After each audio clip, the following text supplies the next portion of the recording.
오늘 우리에게 주신 하나님의 말씀은 마태복음 9장 14절부터 26절까지의 말씀입니다.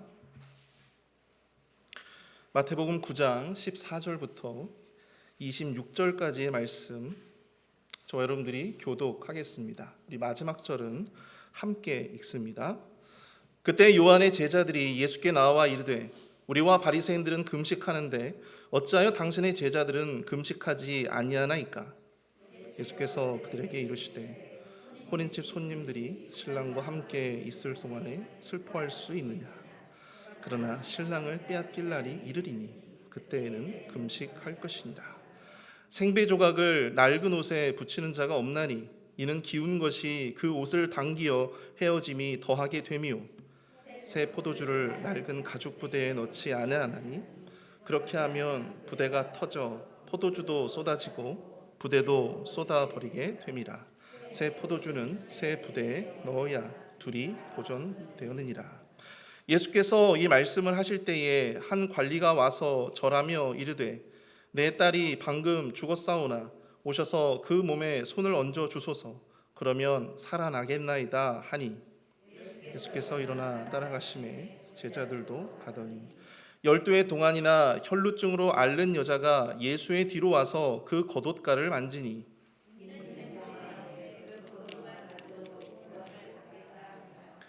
예수께서 돌이켜 그를 보시며 이르시되 딸아 안심하라, 내 믿음이 너를 구원하였다 하시니 여자가 그 즉시 구원을 받으니라.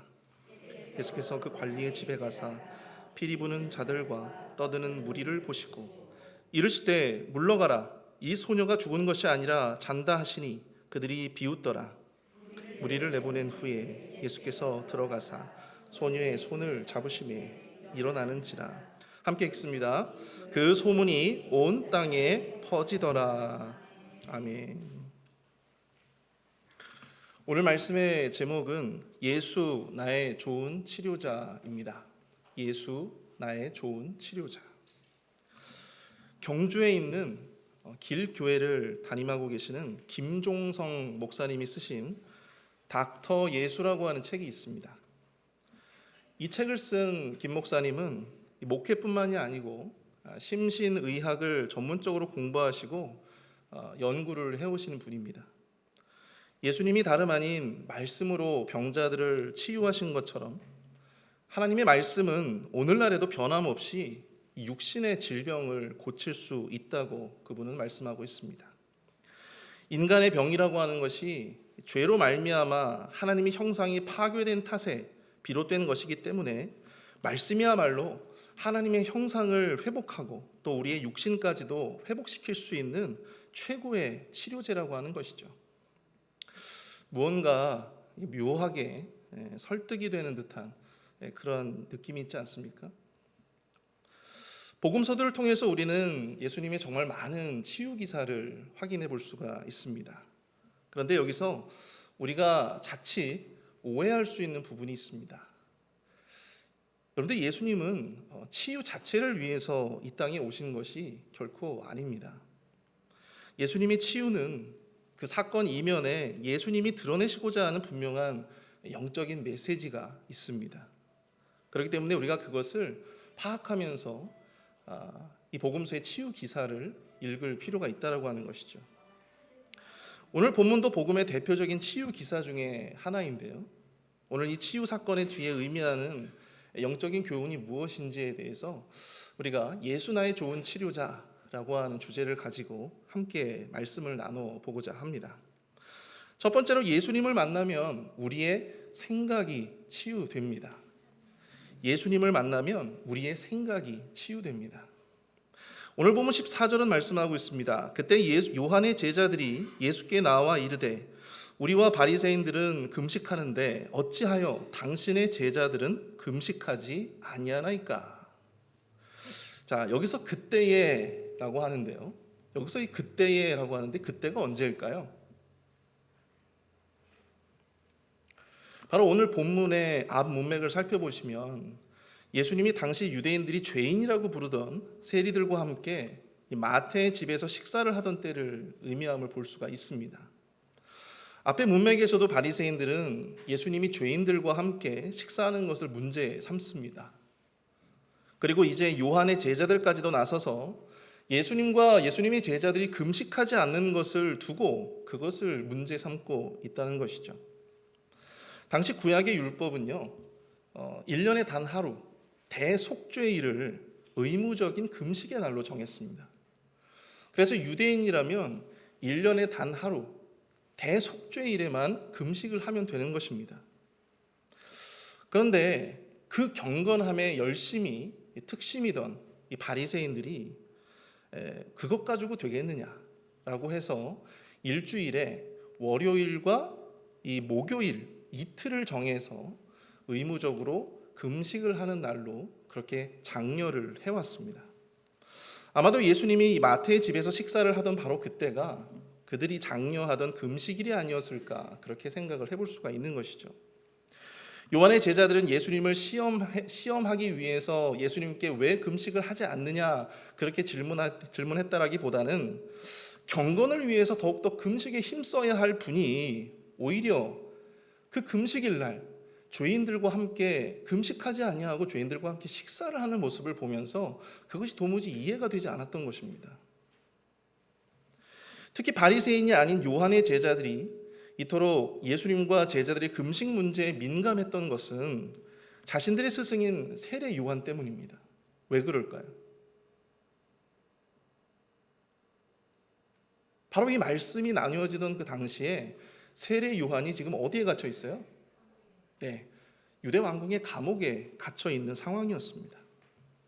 그래서 이 세례 요한의 제자들의 입장에서는 스승이 감옥에 갇히는 그 상황 속에서 아니 예수님도 세례 요한과 모르는 사람도 아니고 그 시간에 세례를 요한을 위해서 금식하면서 기도해야 될 때인 것 같은데 예수님이 죄인들이라 불리던 이 세리들과 함께 음식을 잡숫고 있는 모습을 보니 얼마나 이 마음 가운데 서운함이 있었겠습니까? 제자들이 그것을 결코 이해할 수가 없었겠죠.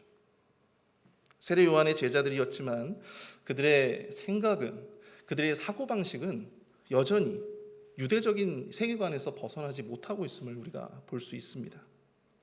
겉모습만 다를 뿐 그들은 여전히 바리새인과 다름없는 생각으로 예수님과 그분의 사역을 또 제자들을 바라보고 있었다라고 하는 것입니다. 예수님은 몇 가지 예를 들어서 금식에 대해 가지고 있는 그들의 이 낡고 낡은 세계관, 그들이 가지고 있었던 이 낡고 낡은 이 사고를 한번 변화를 주고 싶으셨던 것 같아요. 그래서 굉장히 긴 절을 할애해서 금식에 대한 깨우침을 주십니다. 15절입니다. 예수께서 그들에게 이르시되 혼인집 손님들이 신랑과 함께 있을 동안에 슬퍼할 수 있느냐? 그러나 신랑을 빼앗길 날이 이르리니 그때에는 금식할 것이니라. 여기서 언급하고 있는 혼인집 손님들이 누구일까요? 혼인집 손님들이 누구를 의미할까요?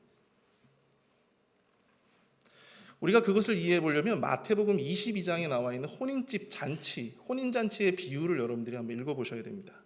마태복음 22장 9절에서 10절을 보시면요, 이런 구절이 있습니다. 내 거리 길에 가서 사람을 만나는 대로 혼인잔치에 청하여 오라 한대 종들이 길에 나가 악한 자나 선한 자나 만나는 대로 모두 데려오니 혼인잔치에 손님들이 가득한지라.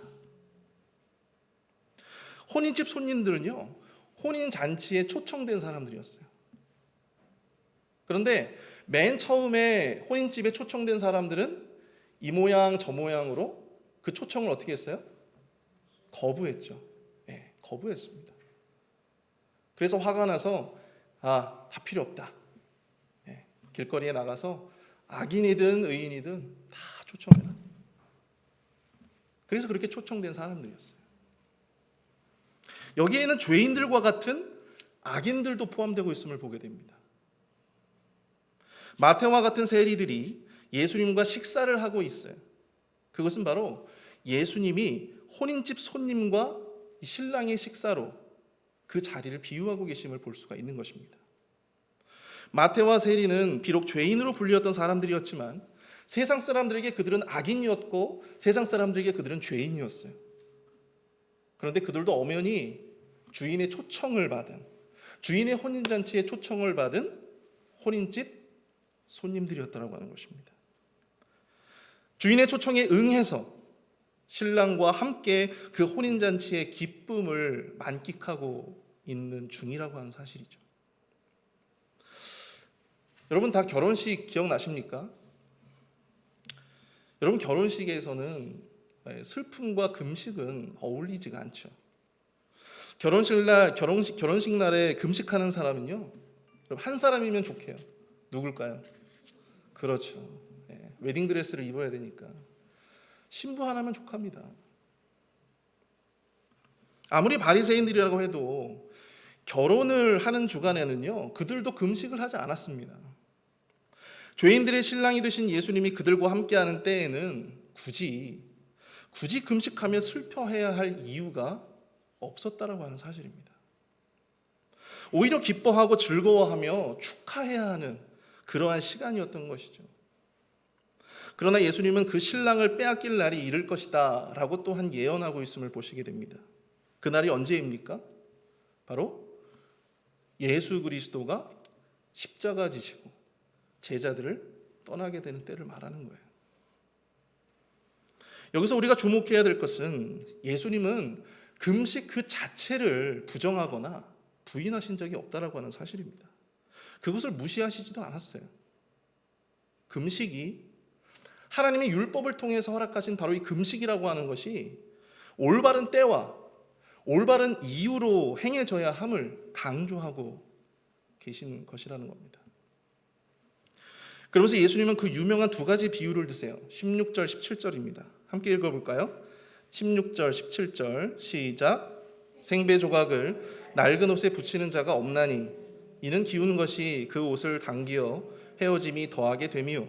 새 포도주를 낡은 가죽 부대에 넣지 아니하나니 그렇게 하면 부대가 터져 포도주도 쏟아지고 부대도 버리게 됨이라. 새 포도주는 새 부대에 넣어야 둘이 보존되느니라. 아멘. 생배 조각을 낡은 옷에 붙이면 어떤 일이 벌어질까요? 한번 그것을 기워가지고 빨면요, 완전 생걸레가 돼버립니다. 누더기가 돼버려요. 쓸 수가 없어요. 생배가 낡은 옷을 당기기 때문이에요. 아무것도 못 쓰게 됩니다. 발효되지 않는 새 포도주를 낡은 부대에 담아도 비슷합니다. 부풀어 올라서 낡은 부대가 터져버리게 되죠. 포도주가 쏟아집니다. 여기서 생배 조각과 새 포도주는 무엇을 의미합니까? 여러분들이 잘 이해하고 계시듯이 예수님이 전하는 새로운 진리, 바로 이 복음을 의미합니다. 그리고 낡은 옷과 낡은 부대는 무엇을 의미할까요? 바로 당시 바리새인들과 요한의 제자들이 가지고 있었던 낡고 낡은 이 유대적인 세계관, 그들의 생각이었다고 하는 것입니다. 요한의 제자들과 바리새인들은 율법에서 제시한 금식, 그것에 대한 올바른 때와 이유조차도 알지 못한 채 그저 그냥 금식을 한다라고 하는 어떤 그 행동에 몰입되어서 그 행동으로 인한 경건의 모양에만 집중하고 있었다라고 하는 사실입니다. 예수님은 그들에게 이 비유를 통해서 복음을 제대로 이해하지 못하는 이유를 바로 그들의 생각으로 지적하십니다. 생배 조각과 새 포도주가 낡은 옷과 낡은 부대와 조화를 이룰 수가 없는 것이죠. 복음에 합당한 사고, 생각이 변해야 합니다. 때로 자신의 생각이 복음을 받아들이는 이 필터와 같은 역할을 하는 경우들을 보게 됩니다. 자기 자신이 기준이 되어서, 자기 자신의 생각이 기준이 되어서 예수님이 전하신 그 복음을 스스로 판단해서 그것을 걸러 듣는 것입니다. 복음의 본질을 온전히 받아들이지 못하고 자신의 생각의 기준이 합당한 대로 걸러서 원하는 것만, 자기가 듣고 싶은 것만 스스로 취사 선택하는 것입니다. 그것은 복음을 대하는 바른 자세가 될 수 없습니다. 그것은 자기 식대로 복음을 이용하는 것에 불과합니다. 복음의 본질은 바로 우리 자신의 변화에 있음을 기억하실 수 있기를 바랍니다. 우리 자신은 온전히 변하고자 하지 않으면서 선택적으로 이 복음을 이해하려고 하면 과연 그 복음이 온전히 우리를 변화시킬 수 있을까요? 사랑하는 성도 여러분, 그래서 예수님은 우리의 생각도 치유해 주시기를 원하십니다. 굳어버린 낡아버린 우리의 사고와 생각을 다시금 이 복음에 합당한 사고와 생각으로 치유해 주실 줄로 믿습니다. 말씀을 통해 깨닫는 그 하나하나가 우리의 사고와 생각이 복음에 합당하게 변화되어지는 과정이라고 저는 믿습니다. 스스로 정답이라고 믿었던 그 생각에서 여러분들 자유하실 수 있기를 축복합니다. 그것만이 옳다고 믿었던 그 사고방식에서 벗어나십시오. 겸손히 우리의 생각과 사고를 만지시는 예수님께서 우리의 모든 아집과 또 우리의 모든 고집을 다 내려놓고 새롭게 치유되고 회복되는 은혜를 우리 모두가 경험하게 될 줄로 믿습니다. 주의 진리의 말씀 위에 찢어지지 않을 새 옷과 새 부대를 준비하시는 저와 여러분들 될 수 있기를 축복합니다. 두 번째로 예수님을 만나면 우리의 상처가 치유됩니다. 오늘 보면 18절을 통해서 예수님께 나온 한 사람이 있습니다. 누굽니까? 한 관리예요. 예수께서 이 말씀을 하실 때 한 관리가 와서 절하며 이르되 내 딸이 방금 죽었사오나 오셔서 그 몸에 손을 얹어 주소서 그러면 살아나겠나이다 하니, 여기서 관리라고 번역된 헬라어 아르코는요, 다스리는 자라고 하는 의미를 가지고 있습니다. 룰러, 다스리는 자. 본문에서는 단지 신분이 높은 자임을 암시하는 관리라고 번역을 하고 있는데요, 이 본문의 병행 구절을 살펴보면 이 본문의 병행 구절이 있어요. 마가복음 5장에 있습니다. 마가복음 5장 22절, 그는 회당장이고 그 이름은 야이로라, 그렇게 소개하고 있음을 보게 됩니다. 본문을 정확히 이해하기 위해서는요, 여러분들 병행 구절과 서로 비교하면서 그 의미를 추적해 보는 것이 굉장히 도움이 됩니다. 여러분들은 마가복음 5장을 본문과 함께 한번 펼쳐 놓으시고 말씀을 들어보시면 좋을 것 같습니다. 회당장은 한 회당을 책임지는 그런 자리에 있는 사람이었습니다. 회당장은 회당의 예배와 의식을 감독하고 또 건물을 관리하고 또 회당에 있는 율법 학교에 그 율법을 가르칠 수 있는 랍비들을 초청하는 어떤 그런 역할을 감당했던 사람이었습니다. 그런 사회적인 명성과 영향력을 가졌던 인물이 바로 오늘 본문을 통해서 예수님께 절을 했다고 그렇게 기록하고 있습니다. 그런데 병행 구절인 마가복음 5장 22절에서는요, 발 앞에 엎드려라고 표현하고 있어요. 발 앞에 엎드려.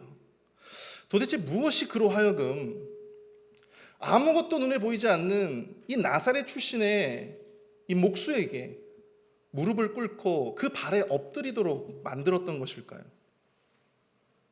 바로 그녀의 죽어가는 딸이었습니다. 오늘 본문에서는 그녀의 딸이 방금 죽었다라고 말을 하고 있습니다. 하지만 마가복음 5장 23절을 보시면 내 어린 딸이 죽게 되었사오니 오셔서 그 위에 손을 얹으사 그로 구원을 받아 살게 하소서 하거늘, 이렇게 말씀하고 있어요. 거의 죽어가고 있는 딸의 상황을 지금 뒤로 하고 예수님을 만나기 위해서 지금 달려온 거예요. 그리고 이 회당장이 예수님을 만난 시점에서는 아마도 그 딸이 죽었을 것이라 우리가 이 본문을 통해서 미루어 짐작해 볼 수 있습니다. 그러나 이 관리는 지푸라기라도 잡는 심정으로 예수님의 발을 붙잡고 애원하고 있습니다. 얼마나 많은 사람들이 이 모습을 지켜보고 있었겠어요? 자기 딸을 살릴 수도 있다면 그 모든 사회적인 체면, 자존심 다 내려놓을 수 있었던 이 관리의 모습 속에서 예수님은 본문 19절을 통해 알 수 있듯이 제자들과 함께 관리의 집으로 향하시게 됩니다. 그런데 가시던 도중에 예수님께 나오는 또 다른 인물이 있음을 발견하게 되는 것이죠. 우리 본문 20절 말씀인데요, 12해 동안이나 혈루증으로 앓는 여자가 예수의 뒤로 와서 그 겉옷가를 만지니.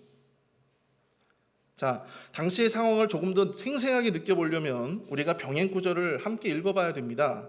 마가복음 5장 24절을 볼까요? 마가복음 5장 24절. 이에 그와 함께 가실새 큰 무리가 따라가며 애워싸 밀더라. 지금 예수님이 관리를 따라가실 때 생각보다 많은 사람들이 함께하고 있었음을 보게 됩니다. 큰 무리가 예수님을 애워싸고 있는 것입니다.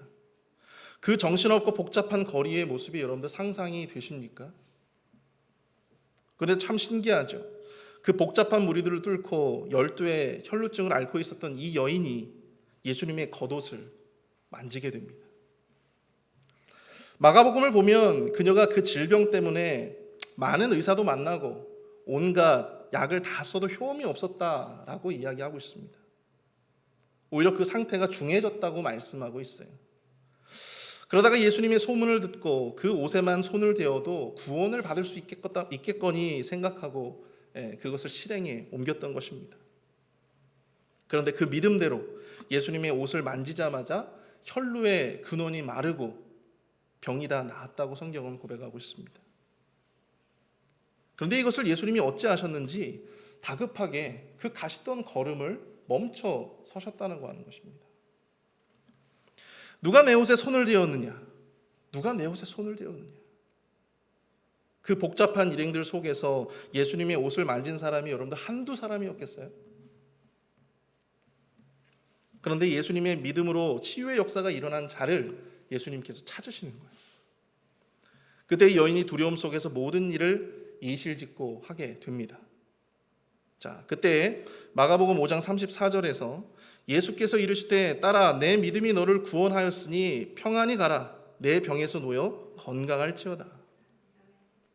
자, 여러분, 왜 예수님은 이 여인을 그냥 무시하고 가셔도 될 텐데 굳이 불러 세워서 모든 사람들 앞에서 지금 이 여인이 노출이 되고 왜 이러한, 그리고 회당장은 옆에서 막 발을 동동동동 구르면서 빨리 집에 가야 되는데 빨리 집에 가야 되는데 왜 이러한 상황을 예수님께서 이렇게 만들어가고 계시는 걸까요?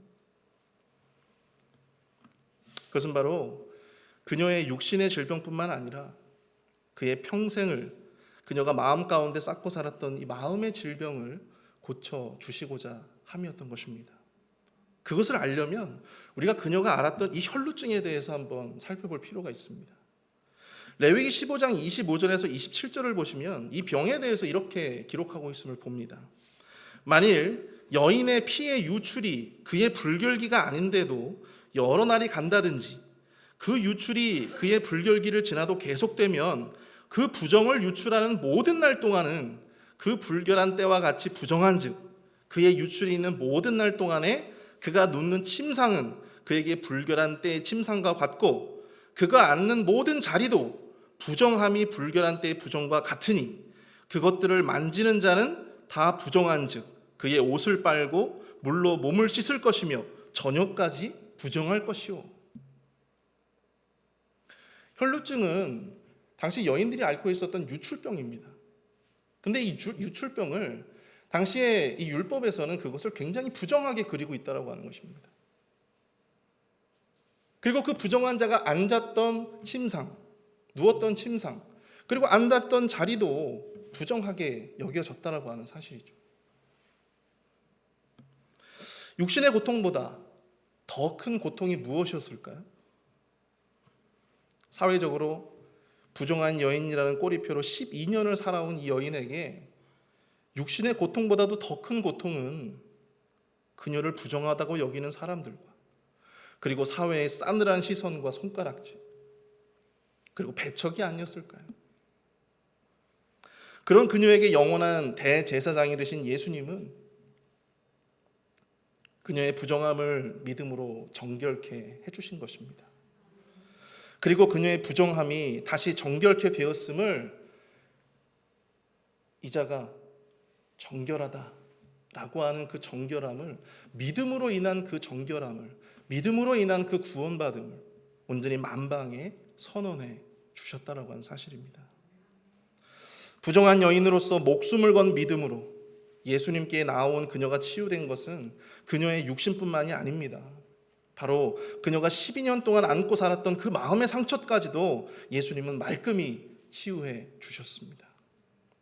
그녀를 부정하다고 손가락질하고 배척했던 무리들 앞에서 그녀의 믿음을 인정해 주셨다라고 하는 사실입니다. 여러분, 우리 주님께서 이토록 디테일하신 분이세요. 믿으십니까? 남들에게 말할 수 없는 고통과 상처까지도 여러분들 우리 주님은 다 아십니다. 그리고 믿음으로 주님께 그 모든 상처와 허물을 가지고 나아오는 모든 자들, 그 자들에게 합당한 치유와 합당한 회복을 주시는 바로 그분이 우리 주님인 줄로 믿습니다. 당시 예수님의 옷자락을 만진 수많은 손길들이 있었을 것입니다. 그러나 모두가 그러한 치유를 입었던 것이 아닙니다. 믿음으로 주님 앞에 나아왔던 이 여인만이 그 치유가 허락되었습니다. 똑같은 예수님의 말씀을 듣고 읽어도, 믿음으로 읽고 들으면 모든 말씀이 은혜가 되고 그 모든 말씀이 우리를 치유하고 회복하게 하는 것입니다. 중요한 것은 우리의 믿음이에요. 우리의 믿음. 우리는 오늘 어떤 아픔과 상처 그리고 고통을 안고 이 자리에 함께하고 계십니까? 사람들은 몰라도 우리 주님은 다 아실 줄로 믿습니다. 믿음을 가지고 여러분들 주님 앞에 내려놓으십시오. 이 여인이 예수님의 옷자락이라도 잡고자 했던 것처럼 오늘 우리에게 주어진 말씀의 한 자락을 붙잡고 주님 앞에 그 치유를 위해서 내어달리는 저와 여러분들이 될 수 있기를 축복합니다. 그 말씀이 오늘 우리의 모든 상처와 아픔을 다시금 회복해야 하는 영의 양식이 될 줄로 믿습니다. 마지막으로 예수님을 만나면 우리의 두려움이 치유됩니다. 여인이 은혜로운 치유 사건을 보고도 거기에 온전히 몰입할 수 없었던 한 사람이 있습니다. 누굴까요? 야이로겠죠. 바로 앞에서 언급한 것처럼 회당장 야이로입니다. 지체하지 않고 곧바로 가더라도 자신의 딸이 다시 살지 못할지 영원히 죽을지 알 수 없는 그런 상황 가운데서 왠지 모르게 여유를 부리시는 예수님이 못마땅하게 여겨졌을 수도 있습니다. 오늘 본문 23절을 보시면 예수께서 그 관리의 집에 가사 피리 부는 자들과 떠드는 무리를 보시고 라고 말씀하고 있습니다. 야이로의 말대로 그녀의 딸은 이미 죽어버렸고 이미 피리 부는 자들과 떠드는 무리들이 와서 한껏 그 장례가 진행되고 있는 시점이었습니다. 여기서 떠드는 무리, 예전에 우리 개역 한글판에는요 헌화하는 무리 그렇게 번역이 되었었어요. 무슨 의미일까요? 떠드는 무리. 그렇죠. 애곡하는 자들이었습니다. 초상집에서 죽은 자를 위해서 아이고 하면서 애곡을 하던, 돈을 받고 애곡을 해주던 사람들이 있었어요. 유대 장례 문화에서는요 최소 피리 부는 자는 2명, 그리고 애곡하는 자는 1명이 필요했다고 합니다. 자신의 딸이 싸늘한 시신이 되어 있는 것을 본 아버지의 마음이 어떠했을까요? 애곡하는 자들과 피리 부는 자들이 와서 그 장례를 진행하고 있는 모습을 부모의 입장에서 바라본다면 여러분들 상상이 가십니까? 이미 장례가 한창 진행 중인 상황 가운데 회당장의 마음은 여러분들 어땠을까요? 이와 관련해서 마가복음 5장 36절은 예수님은 회당장에 이렇게 말씀하시고 있음을 기록하고 있습니다. 두려워하지 말고 믿기만 하라.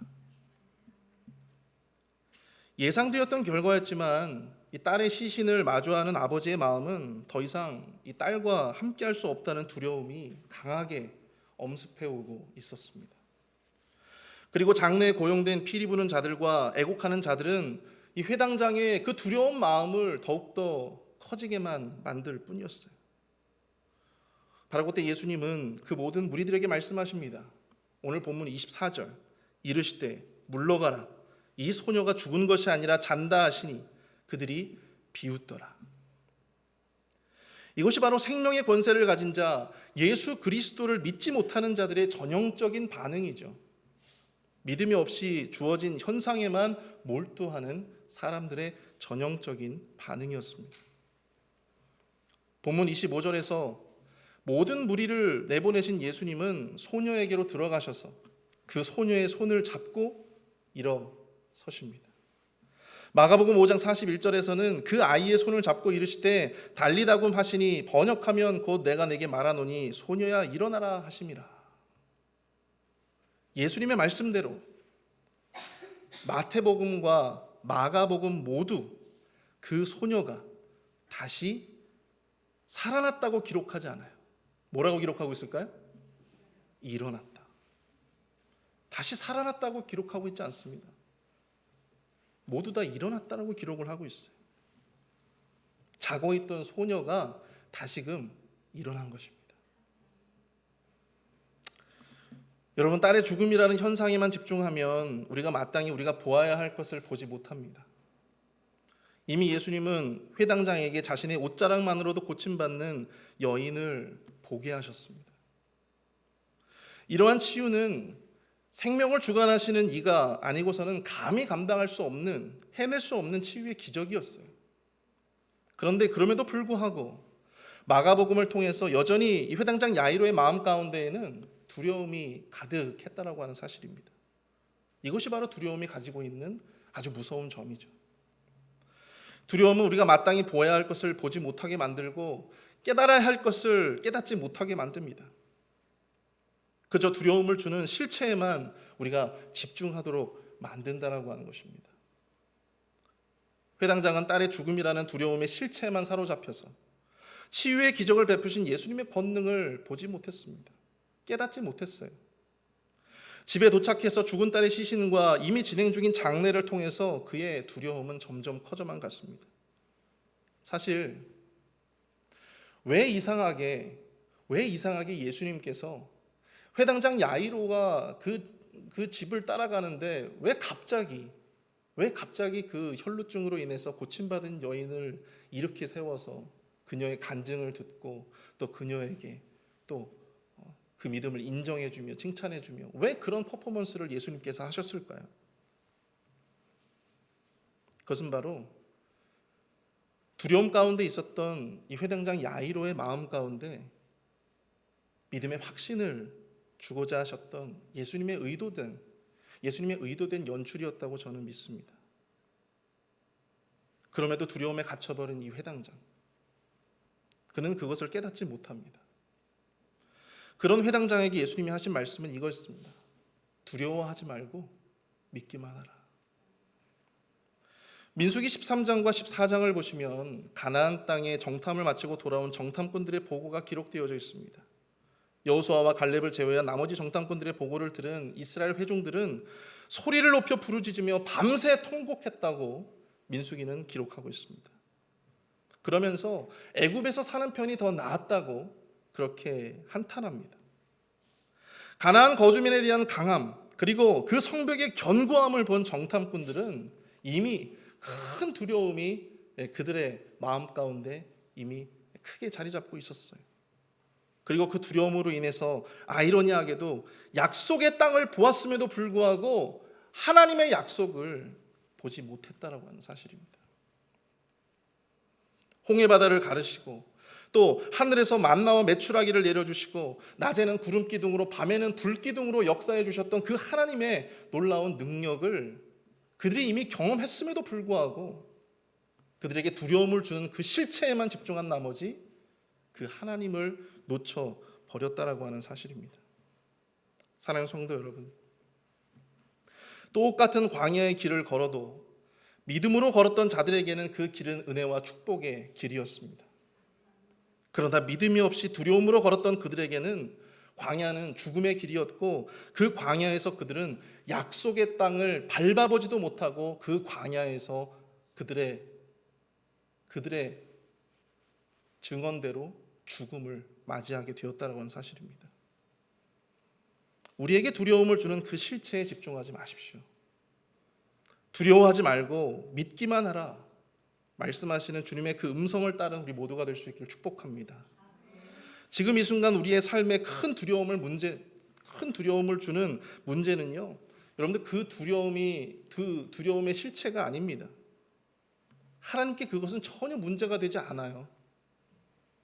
진짜 문제는 두려움에 사로잡혀서 바라보아야 할 하나님을 바라보지 못하고 의지해야 할 하나님을 의지하지 못하는 우리 자신인 것입니다. 예수님은 오늘 우리의 두려움까지도 치유해 주시기를 원하십니다.